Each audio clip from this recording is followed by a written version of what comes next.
Students, welcome to Pranoy commerce classes. आज हमारा topic है जो कि चैप्टर 1 से ही है of accountancy, that is basic accounting terms. आज हम वन बाय वन कुछ टर्म्स को पढ़ेंगे जो फ्रीक्वेंटली यूज होंगे, तो अभी आपका इन सबको जानना बहुत जरूरी है। उसमें सबसे first one is entity. What do you mean by entity? Entity means जिसका कोई अपना इंडिविजुअल एग्जिस्टेंस हो। ठीक है, यह एक ऑर्गेनाइजेशन भी हो सकता है जिसे क्रिएट करते हैं या तो कोई इंडिविजुअल या ग्रुप ऑफ इंडिविजुअल्स, ताकि वो कोई बिजनेस को कंडक्ट कर सके या एक जैसे सिमिलर कोई एक्टिविटीज करे। तो इसमें आपके सोल प्रोप्राइटरशिप भी होते हैं, पार्टनरशिप फर्म्स भी आते हैं, ठीक है, कॉर्पोरेशंस आते हैं एंड मेनी मोर। अब इसका एक एग्जांपल जैसे मैं आपको दे सकती हूँ, जैसे कि रिलायंस कंपनी हो सकती है, कोई ज्वेलरी शॉप हो सकती है। ठीक है, जो ऐसी एंटाइटी जिसका खुद का एक इंडिविजुअल एग्जिस्टेंस हो और जो अपना कोई बिजनेस कर रही हो। ठीक है, ये आ गई है जिसका मीनिंग हो गया है एंटाइटी। ठीक है, अब है नेक्स्ट टर्म इज ट्रांजैक्शन। ठीक है, फर्स्ट वीडियो में मैंने आपको एक बेसिक मीनिंग बताया था ट्रांजैक्शन के बारे में। ट्रांजैक्शन मीन्स फाइनेंशियल ट्रांजैक्शन या कोई इकोनॉमिक इवेंट जो दो पार्टीज के बीच में होता है, जिसमें टू पार्टीज होंगे, और इकोनॉमिक इवेंट मीन्स जिसे हम मॉनेटरी टर्म्स में मेजर कर पाएंगे।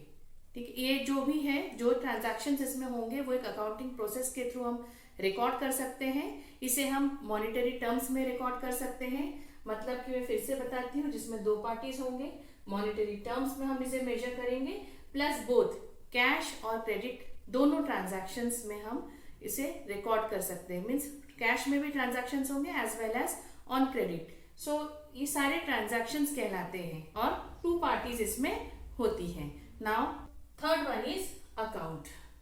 यह एक रिकॉर्ड ऑफ ट्रांजैक्शन है under a particular head of account. ठीक है, जिसमें ये एक रिकॉर्ड होता है ट्रांजैक्शन का, जिसमें एक पर्टिकुलर हेड, जैसे इंडिविजुअल हेड्स हम बना सकते हैं, जैसे सेल्स अकाउंट बना लिया मैंने, या परचेज अकाउंट बना लिया, या सैलरीज बना लिया, या टेलीफोन एक्सपेंसेस हो गए, आपके इलेक्ट्रिसिटी एक्सपेंसेस हो गए, या रोहन अकाउंट बना लिया जिसमें रोहन से रिलेटेड सारे ट्रांजैक्शंस होंगे, या पर्टिकुलर कोई एसेट का अकाउंट या लाइबिलिटी का अकाउंट, कुछ भी हो सकता है। Now next one is capital. Capital जो कि मैंने यहाँ पे एक शॉर्ट में ही लिख के रखा है, अमाउंट इन्वेस्टेड बाय प्रोप्राइटर। यह एक अमाउंट होता है जो इन्वेस्ट करती है एंटरप्राइज में प्रोप्राइटर या कोई पार्टनर भी हो सकता है। या अब ये इन्वेस्टमेंट किस फॉर्म में होगा, या आइदर इन मनी और इन एसेट फॉर्म में। अगर कोई कंपनी है तो शेयर होल्डर्स कॉन्ट्रीब्यूट करते हैं। ठीक है, now another main important topic is assets. ठीक है, यह किसी भी एंटरप्राइजेस के इकोनॉमिक रिसोर्सेस होते हैं जिसे आप मॉनेटरी टर्म्स में एक्सप्रेस कर सकते हैं। मतलब इन्हें यूज करके फर्म को फ्यूचर में इकोनॉमिक बेनिफिट होता है। फॉर एग्जांपल, इसमें लैंड, बिल्डिंग, मशीनरी, ठीक है, फर्नीचर आ सकता है, स्टॉक, डेटर्स, कैश या बैंक। अब इसका एक एग्जांपल है, जैसे मारुति कंपनी के पास कार बनाने के लिए मशीन्स है जो कि कार के डिफरेंट पार्ट्स को असेंबल करके वो बनाती है। तो ये मशीन्स जो है जिससे वो कार को मैन्युफैक्चर कर रही है, तो वो उसके एसेट्स हैं। अब इसमें दो प्रकार के हम एसेट्स अगर हम देखें तो सबसे पहले है non current assets. Non current asset that means those are not made for resale. हम इसका दोबारा रीसेल नहीं करते हैं, बल्कि इनका यूज करके हम आगे फ्यूचर में प्रॉफिट कमाएंगे। इनको यूज करके हम हमारे इन्वेस्टमेंट को और बढ़ा सकते हैं, जैसे लैंड हो गया, बिल्डिंग हो गया, मशीनरी हो गए, कंप्यूटर्स हो गए। ठीक है, now the second one is the current assets. Current assets means या तो इनका प्रोडक्शन हो रहा है फॉर रीसेल, और हम इन्हें कभी भी कन्वर्ट कर सकते हैं कैश में। इसमें हमारे फिनिश गुड्स आ जाएंगे, डेटर्स आएगा, डेटर, फिर बिल्स रिसीवेबल, ऐसा बिल्स का पैसा जो कि आपको इन फ्यूचर में रिसीव होगा। Those are bills receivable. आगे जाके इन चीजों को हम आगे जाके और डिटेल में पढ़ेंगे। लायबिलिटीज मतलब डेट्स या उधारी जो एंटरप्राइज फ्यूचर में किसी एक डेट पर पेमेंट करता है।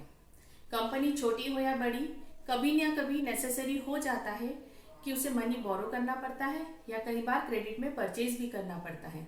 जैसे हम समझ लिए फॉर एग्जांपल मारुति कंपनी, अगर कार के पार्ट्स अगर मारुति कंपनी किसी दूसरी कंपनी से क्रेडिट में खरीदती है तो मारुति कंपनी उस कंपनी के नाम को जिससे उसने क्रेडिट में खरीदा है उसे बैलेंस शीट में लायबिलिटी साइड में शो करेगी।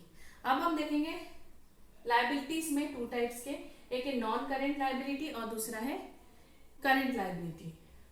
ठीक है, सो अब है नॉन करेंट लायबिलिटी जो कि पेएबल होता है after 12 months from the date of balance sheet. इसमें हमारे लॉन्ग टर्म लोन्स आ जाएंगे, डिबेंचर्स आ जाएंगे, and other one is the current liability जो कि payable within 1 year from the date of balance sheet. इसमें आ जाएंगे हमारे creditors, bills payable and short term loans. Next one is sales. Sales वो होते हैं मीन्स वो total revenue obtained from goods and services sold to customers. Sold to customers, it can be on cash as well as on credit also. Next one is revenues. Means यह वो amount है जो business earn करती है, obtain करती है by selling it's goods and services. For example जैसे कि कमीशन हो गया, इंटरेस्ट हो गया, डिविडेंड्स, गुड्स एंड सर्विसेज तो उसने अर्न किया ही है। अदर देन उसमें क्या आइटम्स मैं आपको बता रही हूँ, कमीशन, इंटरेस्ट, डिविडेंड्स, रॉयल्टीज हो जाएंगे हमारे, रेंट रिसीव्ड, रेवेन्यू। इस रेवेन्यू को हम इनकम भी कहते हैं। तो इसमें हमारे क्या क्या और आइटम्स आ जाएंगे, for example commission received,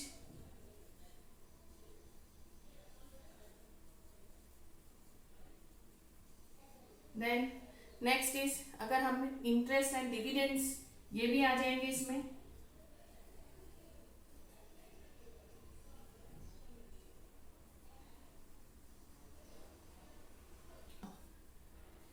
expenses students, so revenue earn करते हुए जो बिजनेस कॉस्ट इनकर करती है उसे हम एक्सपेंस कहते हैं।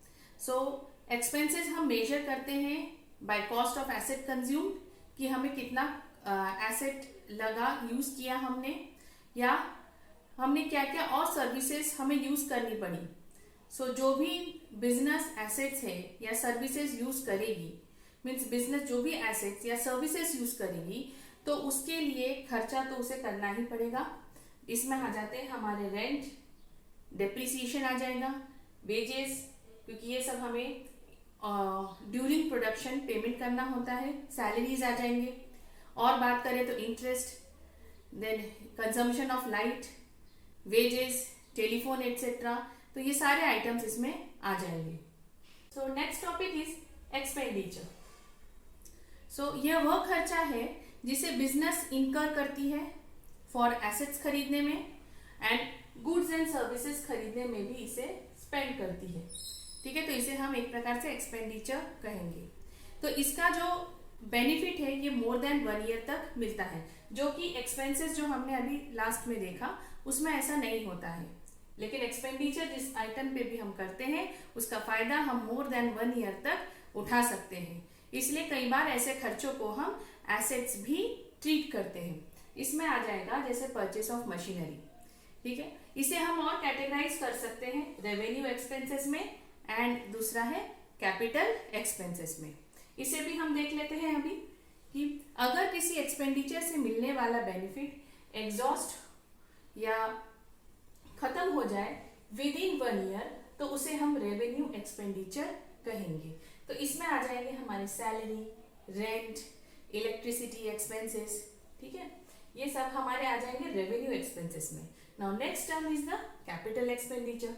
सो ऐसा खर्चा जिसका बेनिफिट हमें लास्ट करे मोर देन 1 ईयर से ज्यादा भी हमें मिले कई बार, तो हम उसे कैटेगराइज करेंगे कैपिटल एक्सपेंसेस में। इसमें आ जाएगा हमारा फर्नीचर, बिल्डिंग, कंप्यूटर्स अगर खरीदा है हमने। ठीक है, so next point is students gain. Gain means any profit to business. So अगर कोई प्रॉफिट जो बिजनेस को इरेगुलर या नॉन रिकरिंग ट्रांजैक्शन से हो तो उसे हम गेन कहेंगे। सो यह प्रॉफिट रोज के होने वाले ट्रांजैक्शन से तो नहीं होते हैं, जो डे टू डे के ट्रांजैक्शंस होते हैं उससे ये बिल्कुल नहीं होते हैं। ऐसे ट्रांजैक्शन कैसे होते हैं? आर इंसिडेंटल होते हैं, ठीक है, these are incidental transactions.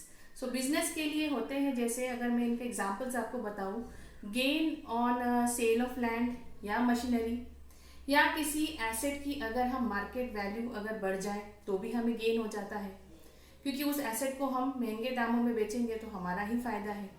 So this is a concept all about gain. Next one is loss. ये है, it is just the opposite of profit. Gain और लॉस तो हमने हमारे स्कूल टाइम पे भी पढ़ा है। सो अगर किसी पीरियड में अगर हमारे एक्सपेंसेस या एक्सपेंसेस रेवेन्यू से बढ़ जाए, जो मैंने यहाँ पे आपको शो किया है, अगर हमारे एक्सपेंसेस मोर देन हो जाए रेवेन्यू से, तो उसे हम लॉस कहेंगे स्टूडेंट्स। सो ये ओनर्स इक्विटी को कम कर देता है। नाउ अभी आप सोचेंगे कि ओनर्स इक्विटी क्या होता है। सो ओनर्स इक्विटी मतलब नेटवर्क भी कहते हैं, इसे इक्विटी भी कहते हैं, या इसे नेट एसेट्स भी कहते हैं। इसका मतलब होता है जब हमारे टोटल एसेट्स में से हम लेस करते हैं टोटल लायबिलिटीज को, तो इसे हम कहेंगे नेट एसेट्स या owners equity. Equity means something of value, जिसकी कोई वैल्यू हो। इसका मतलब ओनरशिप भी होता है, मतलब यह वह अमाउंट है जो एग्जैक्टली एक ओनर ओन करता है आफ्टर डिडक्टिंग ऑल लायबिलिटीज। इसे हम कहेंगे ओनर्स इक्विटी, ठीक है। सो इसमें आपके एग्जाम्पल्स होंगे, जैसे कि कैश एंड गुड्स की अगर चोरी हो जाए, लॉस बाय थेफ्ट हो जाए, तो भी हमारा लॉस है। Loss on sale of any fix assets को बेचते समय कोई लैंड प्रॉपर्टी अगर बिजनेस बेचती है तो उससे भी होने वाले लॉसेस को हम लॉस की कैटेगरी में ही लेंगे। Next point is profit. So किसी पीरियड में से किसी ईयर में अगर बिजनेस के रेवेन्यू एक्सपेंसेस से ज्यादा हो तो उसे हम प्रॉफिट कहेंगे, जो कि मैंने यहाँ पे शो किया है, business revenues more than expenses. So profit किसी भी बिजनेस के सर्वाइवल का कारण होता है, जिसके सिवा बिजनेस तो आगे चल ही नहीं सकती, देन अदरवाइज वो अपने एक्सपेंसेस को पेमेंट कैसे करेगी। सो ओनर्स अपना इन्वेस्टमेंट भी इसी प्रॉफिट से ही बढ़ाते हैं। So next point is students discount. So ये एक प्रकार का डिडक्शन है जो प्राइस ऑफ द गुड्स पर बेचते समय लगता है। ये जनरली लिस्ट प्राइस या at the time of selling पर लगता है। इसमें हम दो कैटेगरीज देखेंगे, trade discount and cash discount. So सबसे पहला है ट्रेड डिस्काउंट। ये सेलर बायर को देता है अगर वो सर्टेन वैल्यू या क्वांटिटी ऑफ गुड्स खरीदे तो, ठीक है। और सेकंड पॉइंट इज, उसमें सेकंड है कैश डिस्काउंट। अब ये क्या है? ये भी सेलर बायर को ही देता है अगर वह गुड्स का पेमेंट प्रॉम्प्ट करे या किसी बताई हुई तारीख पर कर दे, तो उसे हम कहेंगे cash discount. Next topic is students stock. So stock मतलब ऐसा गुड्स, या इसमें आपके स्पेयर पार्ट्स भी हो सकते हैं या अदर आइटम, जो बिजनेस के पास ऑन हैंड लेफ्ट बचा है at the end of the year, ठीक है। इसे हम स्टॉकिंग ट्रेड भी कहते हैं। इसका मतलब अगर ट्रेडिंग कंसर्न है, अगर मान लो बिजनेस कहीं से गुड्स लेके, कहीं सिर्फ उसका काम है परचेस करना और बेचना, तो अगर वो ट्रेडिंग कंसर्न है तो उसके पास एट द एंड कितना अनसोल्ड गुड्स लेफ्ट है, तो उसे हम बोलेंगे स्टॉक या स्टॉकिंग ट्रेड भी कह सकते हैं। और अगर मैन्युफैक्चरिंग कंपनी है तो क्लोजिंग स्टॉक में आपके रॉ मटेरियल्स आएंगे, सेमी फिनिश्ड गुड्स आएंगे एंड फिनिश्ड गुड्स आएंगे, ठीक है। उसी प्रकार ओपनिंग स्टॉक का मतलब होता है, ये तो हमने देखा कि eight the end of the year, closing stock भी बोल सकते हैं हमें। तो अगर हम बात करें ओपनिंग स्टॉक की, तो ओपनिंग स्टॉक मतलब अकाउंटिंग ईयर के शुरुआत में कितने का स्टॉक है बिजनेस के पास, उसे हम बोलेंगे opening stock. So next topic is students debtors. Debtors means वो सारे लोग या वो सारे एंटाइटीज जिन्होंने बिजनेस के साथ उधारी में गुड्स एंड सर्विसेज खरीदे होंगे, मीन्स हमारे बिजनेस के साथ अगर उन्होंने ट्रेड किया है ऑन क्रेडिट, तो उसे हम बोलेंगे वो सब हमारे डेटर्स कहलाएंगे, ठीक है। At the end of the day, closing date पे हम बैलेंस शीट में उसे डेटर्स के नाम से दिखाई देते हैं। इसका मतलब हमें दिस मच अमाउंट या फिर जो अमाउंट डेटर्स के सामने शो हो रहा है वो अमाउंट हमें उनसे मिलने वाला है। So that's why they are known as debtors. Next point is students creditors. Creditors means these are the just the opposite of debtors. इसका मतलब वो सारे इंडिविजुअल्स या एंटिटीज जिसके साथ बिजनेस ने ऑन क्रेडिट में ट्रांजैक्शंस किया है। ठीक है, इसका मतलब बिजनेस को उन्हें इतना पैसा पे बैक करना है, इसे हम बोलेंगे, इसे हम सन्ड्री क्रेडिटर्स भी कहते हैं, क्योंकि बिजनेस को उन्हें इतना पैसा रिटर्न करना है। मे बी बिकॉज बिजनेस ने कभी उनसे ऑन क्रेडिट में परचेज किया होगा आइदर रॉ मटेरियल और it could be any spare parts means goods and services. अगर बिजनेस उधारी में अगर इनके साथ कोई ट्रांजैक्शन हो जाए, इसे हम बैलेंस शीट में लायबिलिटी साइड में शो करते हैं। So next topic is students voucher. Voucher जैसे कि मैंने लिखा है, it is a documentary proof. Transaction के सपोर्ट में लगने वाले डॉक्यूमेंट्री प्रूफ को हम वाउचर कहते हैं। तो जैसे हम गुड्स अगर कैश में खरीदते हैं तो हमें मिलता है कैश मेमो, और अगर हम क्रेडिट में खरीदते हैं तो हमें मिलता है एक इनवॉइस, और जब हम इसका पेमेंट कर देते हैं तो हमें मिलता है receipt. So next point is goods.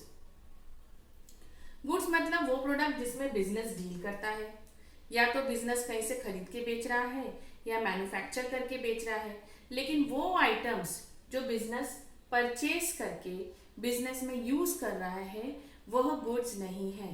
जैसे कि अगर मैं बताऊं, अगर फर्नीचर डीलर के लिए चेयर टेबल्स गुड्स हैं, ठीक है, इलेक्ट्रिक सामान जो सेल कर रहा है वो डीलर, उसके लिए टीवी फ्रिज गुड्स है।